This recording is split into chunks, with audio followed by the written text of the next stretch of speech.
Baik, perkenalkan nama saya Egede Sindanes Wardana dengan NIM 2012020107 dari Prodi Pendidikan Bahasa Inggris.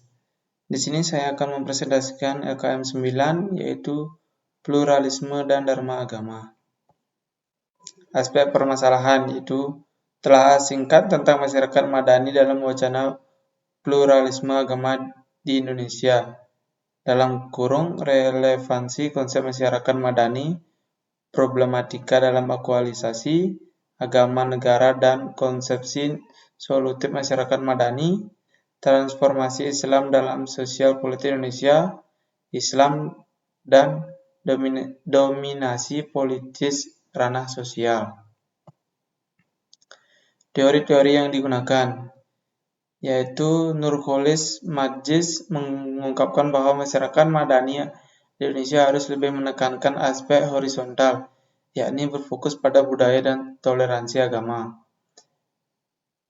Yang kedua, Nurcholish Madjis atau Cak Nur sebagai analisa utama dalam kelompok ini mencoba melihat masyarakat madani berkaitan dengan masyarakat kota Madinah pada zaman Rasulullah. Menurutnya, Piagam Madinah merupakan dokumen politik pertama dalam sejarah umat manusia yang meletakkan dasar-dasar pluralisme dan toleransi. Menurut Ismuddin, masyarakat madani mulai merambah kepada realitas kehidupan bernegara justru semakin menambah kerancuan dan ketidakstabilan saja. Sedangkan menurut Tabrani, hanya persoalannya adalah bagaimana mengkodifikasikan, menjabarkan dan mengamalkannya secara baik dan menyeluruh. Apabila mencoba realistis sekaligus idealis, setiap orang tentunya berpandangan secara utuh bahwa agamanya lah yang benar.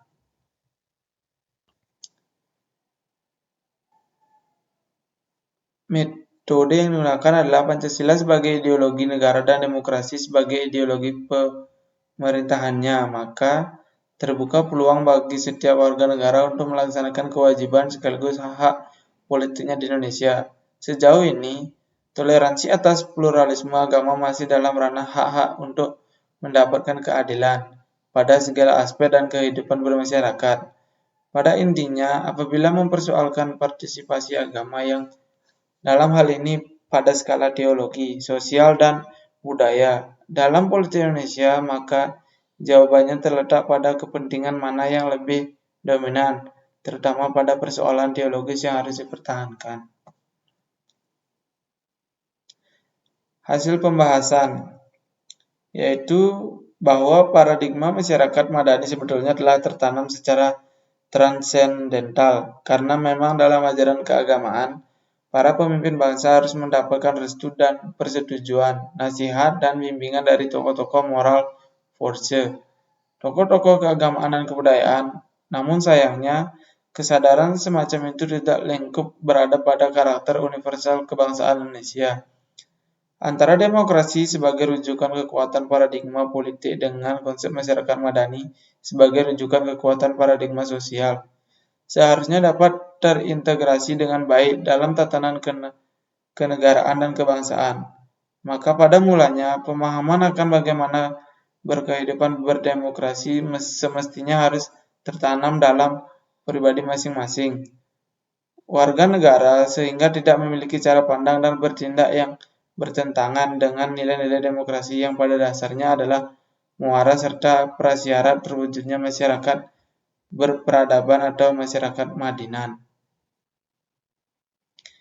Kesimpulan, pemegang kebijakan formal yang mencakup 3 bidang yaitu legislatif, eksekutif, dan yudikatif harus mendapatkan kontrol yang profesional dari masyarakat. Jika lembaga-lembaga perwakilan tidak dapat memosisikan diri sebagai pembawa suara rakyat secara jujur dan murni, sudah menjadi tindakan yang tepat masyarakat memilih ruang-ruang publik yang lain yang tidak berada pada jalur formal untuk kembali menyuarakan keinginan dan harapan mereka secara lebih tegas dan berani. Masyarakat madani memberikan ruang reformasi, maka demikian juga masyarakat madani memberikan ruang pergerakan yang lebih ekstrim yang bernama revolusi. Masyarakat madani memberikan arti penting bagi menggapai cita-cita untuk masa depan bangsa Indonesia. Sekian dari presentasi LKM 9. Akhir kata saya ucapkan terima kasih.